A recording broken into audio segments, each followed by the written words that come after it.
Fala galera, bem-vindos a mais um vídeo. Hoje eu vou trazer para vocês mais uma história interessantíssima, semelhante à da República de Ferro, aquela que fala sobre uma civilização perdida na Antártida. Entretanto, essa narrativa se passa além dos ventos do norte, possivelmente nas terras de Hyperbórea ou Hiperbórea. E se você ainda não assistiu o vídeo da República de Ferro, ele está aparecendo aqui no card acima e também vou deixar na descrição e comentário fixado. Muita gente vai falar que é ficção, mas a narrativa não foi escrita como tal. Essa história narrada por Willis George Emerson em 1829 conta a história de Olaf Jansen, um pescador nórdico que chegou a ele aos 95 anos e queria contar sua história para o mundo, mas somente após seu falecimento, já que, assim como vocês vão ouvir, é uma baita história. Além disso, após ele ser resgatado no mar, foi feito prisioneiro no navio baleeiro pelo capitão e, quando em terra, o prenderam por 28 anos em um sanatório porque ele contou a verdade sobre sua história. Ele foi finalmente libertado por volta dos 50 anos de idade, conseguiu abrir um pequeno negócio de pesca e acabou se mudando para os Estados Unidos. Nas primeiras 45 páginas do livro, o autor compara a história de Olaf com outras pesquisas que ele fez e encontra correlações. E, como eu disse, ele não é escrito como se fosse uma obra de ficção de maneira alguma. Se vocês quiserem ler a íntegra, vou deixar o link para o PDF na descrição, mas o livro está em inglês. Mas vou alternar fazendo uma narração e comentando a respeito. Bom, vamos começar com um exemplo do autor Willis Emerson. O autor verificou o que Olaf afirmou em sua história. Os antigos nórdicos também afirmavam que, dos pontos mais distantes de terra nas ilhas de Spitzenberg e também Franz Josef, bandos de gansos podem ser vistos anualmente voando ainda mais para o norte, exatamente como os marinheiros e exploradores registram em seus diários de bordo. Nenhum cientista ainda foi audacioso o suficiente para tentar explicar, até mesmo para sua própria satisfação, em que terras estão essas aves. Guiado por seu instinto sutil, no entanto, Olaf Jansen nos deu uma explicação bastante razoável, que vocês ouvirão quando chegarmos a esse ponto. Depois de uma breve autobiografia, começa a história de sua jornada. Ele diz: chegamos ao Hammerfest, 71 graus e 40 minutos de latitude norte. Nos primeiros dias, tivemos mar aberto e vento favorável, mas depois encontramos muito gelo e muitos icebergs. Uma embarcação maior do que o nosso pequeno barco de pesca não poderia ter se enfiado entre o labirinto de icebergs ou se espremido pelos canais pouco abertos. Depois de muitas escapadas por pouco, surgiu um vento forte vindo do sudoeste e meu pai disse que seria melhor aproveitá-lo e tentar chegar à terra de Franz Josef, onde, no ano anterior, ele havia encontrado por acidente a presa de marfim que lhe rendera um excelente preço em Estocolmo. Nunca, nem antes nem depois, vi tantas aves marinhas. Elas eram tão numerosas que escondiam as rochas da costa e escureciam o céu. Durante dias, navegamos ao longo da costa da terra de Franz Josef até que um vento favorável surgiu e nos permitiu chegar à costa oeste. Mal dava para acreditar que era o extremo norte. Agora, essa parte é interessante, pessoal. Se a gente olhar no Google Maps, a terra de Franz Josef é o ponto mais alto ao norte na Terra Globo. Puro gelo, bem diferente da descrição que se segue no texto. O local era verde com vegetação crescente e, embora a área não comprometesse mais do que 1 ou 2 acres, o ar era quente e tranquilo. Parecia ser o ponto em que a influência da corrente do Golfo é sentida com mais intensidade. Na costa leste havia vários icebergs, mas aqui estávamos em mar aberto. Ainda mais a oeste, o gelo aparecia como cadeias de colinas baixas. À nossa frente e diretamente ao norte havia um mar aberto. Meu pai acreditava fervorosamente em Odin e Thor e sempre me dizia que eles eram deuses que vinham de muito além do vento norte. Meu pai explicou que havia uma tradição de que, ainda mais ao norte, havia uma terra mais bela do que qualquer outra que o homem mortal já conheceu e que era habitada pelos escolhidos. Minha imaginação juvenil se animou com o zelo de meu pai e eu exclamei: por que não navegamos para essa terra maravilhosa? O céu está limpo, o vento é favorável e o mar está aberto. Seu pai perguntou: filho, você estaria disposto a ir comigo e explorar? Ir muito além de onde o homem já se aventurou? E eu respondi afirmativamente. Muito bem, ele respondeu. Que o deus Odin nos proteja. Essa é uma daquelas coisas em que você tem uma oportunidade que nunca mais vai acontecer na vida. E eles aproveitaram. Em 36 horas, estávamos fora de vista do ponto mais alto da costa da terra de Franz Joseph. Parecia que estávamos em uma forte corrente que ia de norte a nordeste. À nossa direita e à nossa esquerda havia icebergs. Mas nossa pequena embarcação se inclinava sobre os estreitos e passava por canais e mares abertos. No terceiro dia, chegamos a uma ilha que meu pai decidiu desembarcar e explorar por um dia. Essa terra era desprovida de madeira, mas encontramos um grande acúmulo de troncos de árvores na costa norte. Alguns troncos de árvores tinham 12 metros de comprimento e 60 centímetros de diâmetro. Só para lembrar, eles estão a centenas, se não milhares de quilômetros ao norte de onde crescem as árvores. Em vez de o frio ser intenso, como havíamos previsto, estava realmente mais quente e mais agradável do que em Hammerfest, na costa norte da Noruega. Desde então, eles estavam quase 3 dias sem comer e finalmente quebraram o jejum. Depois disso, seu pai disse que ficaria de guarda, enquanto Olaf foi dormir, porque se sentia tonto. Não tinha noção de quanto tinha dormido, mas acordou e viu que seu pai havia adormecido. Ele gritou para o pai bem a tempo de se agarrar ao costado e não ser jogado pelas ondas. Uma forte tempestade de neve estava ocorrendo. O vento estava diretamente na popa, levando nosso pequeno barco a uma velocidade terrível e ameaçando a todo momento nos virar. Não havia tempo a perder. As velas tinham que ser baixadas imediatamente. Nosso barco estava se contorcendo em convulsões com alguns icebergs. Sabíamos que estávamos em ambos os lados, mas felizmente o canal estava aberto diretamente para o norte. Então eles entraram em um nevoeiro vaporoso e tudo ficou preto como a noite, e eles ficaram à mercê do mar. Por um tempo, isso continuou por mais de 3 horas, e o tempo todo estávamos sendo levados para frente em alta velocidade.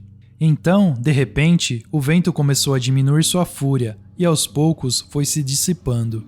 Por fim, estávamos em uma calma perfeita. A névoa da neblina também havia desaparecido, e diante de nós havia um canal sem gelo, talvez com 16 ou 24 quilômetros de largura, com alguns icebergs distantes à nossa direita e um arquipélago intermitente de icebergs semelhantes à esquerda. Observei meu pai atentamente, permanecendo em silêncio até ele falar. Sem dizer uma palavra, ele começou a operar as bombas, que, felizmente, não estavam danificadas, aliviando a água do veleiro, e depois levantou as velas do mesmo com tanta calma como se estivesse lançando uma rede de pesca. Ao investigarmos, descobrimos que restava menos de 1/3 de nossas provisões e, para nossa total consternação, descobrimos que os barris de água haviam sido arrastados para o mar. 2 de nossos barris de água estavam no porão principal, mas ambos estavam vazios. Tínhamos um bom suprimento de alimentos, mas não tínhamos água fresca. Percebi imediatamente a terrível situação em que nos encontrávamos. É realmente ruim, comentou meu pai. No entanto, vamos secar nossas roupas e confiar no deus Odin. O sol estava batendo de forma inclinada, como se estivéssemos em uma latitude sul, em vez de estarmos no extremo norte. Assim, eles viajaram por alguns dias, e em um determinado momento, Olaf disse: enchi uma vasilha com água para lavar minhas mãos e meu rosto. Para minha surpresa, quando a água entrou em contato com meus lábios, ela era potável. Não tinha gosto de sal. Falei para o meu pai e ele disse: você tá ficando louco. Eu disse: prove. E, com certeza, havia água fresca. E uma curiosidade, li recentemente que todas as geleiras são de água doce, então vou deixar uma pergunta para você que está assistindo. Como é que a água doce se junta e forma essas geleiras? Mas, de qualquer forma, bem ao norte, eles estão navegando em água doce agora. Seu pai diz: é uma bênção de Odin. Então, navegando, viram a ponta norte da bússola pressionando com força contra o vidro e seu pai disse: já ouvi falar disso antes, é o que eles chamam de inclinação da agulha. Eles soltaram a bússola e a giraram em ângulos retos em relação à superfície do mar. Ela finalmente se soltou, deslocando-se um pouco e, por fim, apontou uma rota.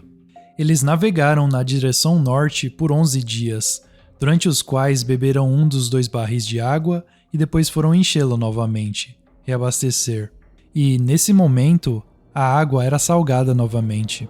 Ele descreve o tédio desse tempo lá fora porque, se pensarmos bem, 11 dias em águas calmas, não há realmente nada acontecendo em um navio. E parece que foi alguns dias depois disso, inclusive, quando finalmente um pouco de ação aconteceu.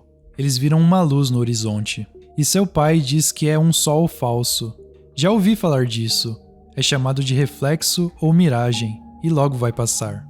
Mas esse sol falso vermelho e sem brilho, como supunhamos que fosse, não passou por várias horas. Nos dias seguintes, eles conseguiram ver esse falso sol durante 12 de cada 24 horas.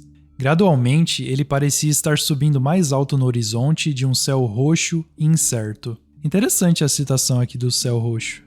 Dificilmente se poderia dizer que se assemelhava ao Sol, exceto por sua forma circular, e quando não estava obstruído por nuvens ou pelas névoas do oceano, tinha uma aparência avermelhada e bronzeada, que mudava para uma luz branca como uma luz luminosa, como se refletisse alguma luz maior além. Finalmente, concordamos em nossa discussão sobre esse sol de cor de fornalha esfumaçada que, qualquer que fosse a causa do fenômeno, não era um reflexo do nosso Sol, mas um planeta de algum tipo. Finalmente, depois de alguns dias, o declínio da agulha havia cessado, e ele estava se perguntando o que isso poderia significar. Nossos muitos dias de navegação certamente nos haviam levado para muito além do Polo Norte e, ainda assim, a agulha continuava apontando para o norte e, finalmente, eles avistaram terra. Navegamos por 3 dias ao longo da costa e chegamos à foz de um canal ou rio de tamanho imenso. Esse rio, do qual mais tarde saberíamos que seu nome é Hiddekel, provou ser poderoso.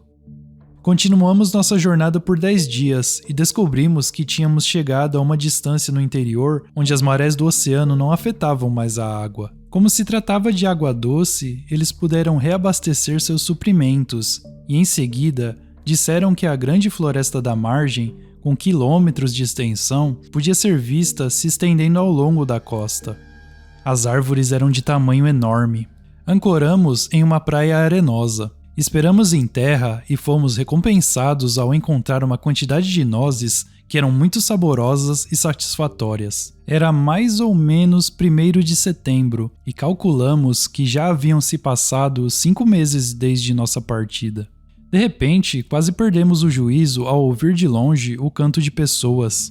Logo depois, descobrimos um enorme navio deslizando pelo rio diretamente em nossa direção. Os que estavam a bordo cantavam em um coro poderoso que, ecoando de margem a margem, parecia 1000 vozes enchendo todo o universo com uma melodia trêmula.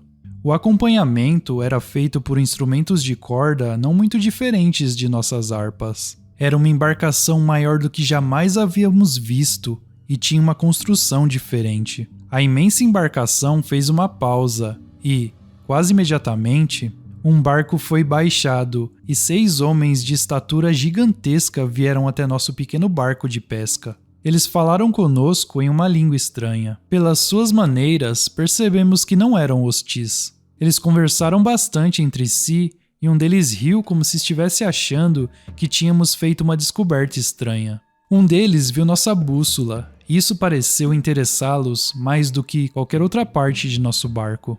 Finalmente, o líder fez um gesto como se quisesse perguntar se estávamos dispostos a deixar nossa embarcação e ir a bordo do navio deles. Olaf e seu pai conversam. Eles decidem que, bem, tudo bem, eles são gigantes enormes, mas provavelmente são o regimento de combate do navio e parecem bastante amigáveis. Então, a pior coisa que eles podem fazer é nos matar. E provavelmente é melhor irmos por vontade própria do que eles nos levarem à força. Em poucos minutos estávamos a bordo do navio e meia hora depois, nosso pequeno barco de pesca havia sido erguido da água por um estranho tipo de gancho e em seguida colocado a bordo como se fosse uma curiosidade. Havia centenas de pessoas a bordo desse navio gigantesco que, mais tarde, descobrimos ser chamado de Nas, que significa navio de lazer, ou, mais especificamente, navio de excursão de lazer. Não havia um único homem a bordo que não medisse ao menos 3 metros de altura, pois todos usavam barbas cheias, não muito longas, mas aparentemente curtas. Eles tinham rostos suaves e bonitos, extremamente claros, com pele avermelhada. O cabelo e a barba de alguns eram pretos, de outros castanhos e de outros ainda amarelos. O capitão era, como designamos, o dignatário no comando da grande embarcação, totalmente mais alto do que qualquer um de seus companheiros. As mulheres tinham, em média, de 3 a 4 metros de altura e suas feições eram especialmente retangulares e refinadas, enquanto a pele era de um tom muito delicado, realçado por uma saúde de brilho completo.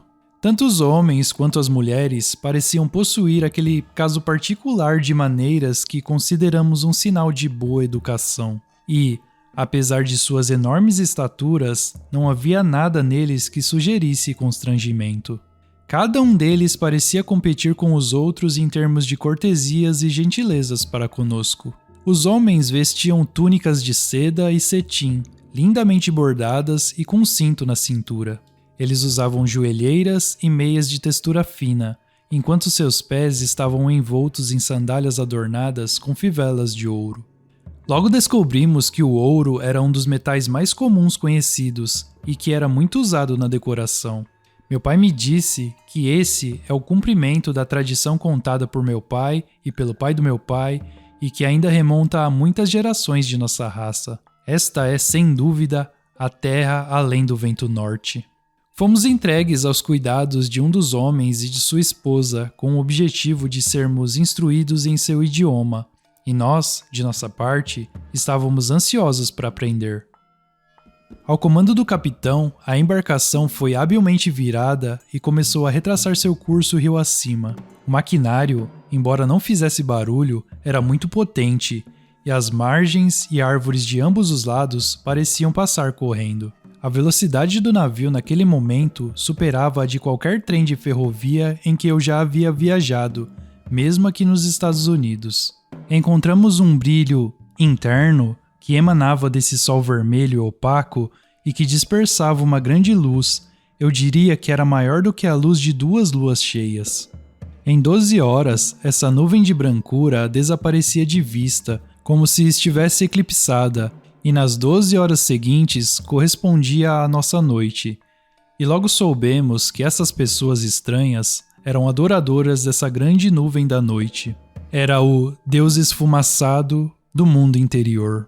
O navio estava equipado com um modo de iluminação que agora presumo ser a eletricidade, mas nem meu pai nem eu éramos suficientemente habilidosos em mecânica para entender de onde vinha a energia para operar o navio ou para manter as luzes suaves e bonitas que agora usamos nas ruas de nossas cidades.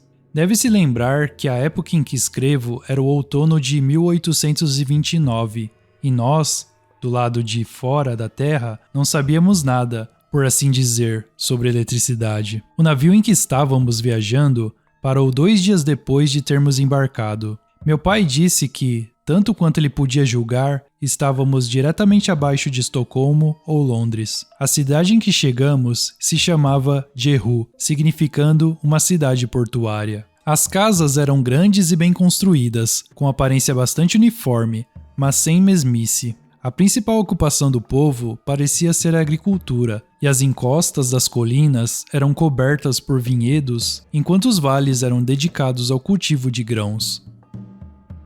Bom, o vídeo já está bem longo e eu vou encerrar ele aqui. A história continua, porém, relatando os 2 anos que Olaf viveu nas terras além do vento norte. Então, se você quiser a continuação da história, deixa um comentário aí do tipo: eu quero a parte 2, ou eu quero a continuação. Se gostou do vídeo, deixa o like para dar aquela força pro canal e alcançar mais pessoas aqui no YouTube. E se não for inscrito no canal, se inscreva. Se não conhece nossa área de membros, o Relógio do Criador Premium, lá tem mais de 200 vídeos muito interessantes separados em séries, como a série das Terras Além e a série Toca do Coelho. O link está na descrição e comentário fixado. Se chegou recentemente no canal, vou deixar 2 vídeos aqui na sequência para você assistir e aprender mais. Muito obrigado e te vejo no próximo vídeo.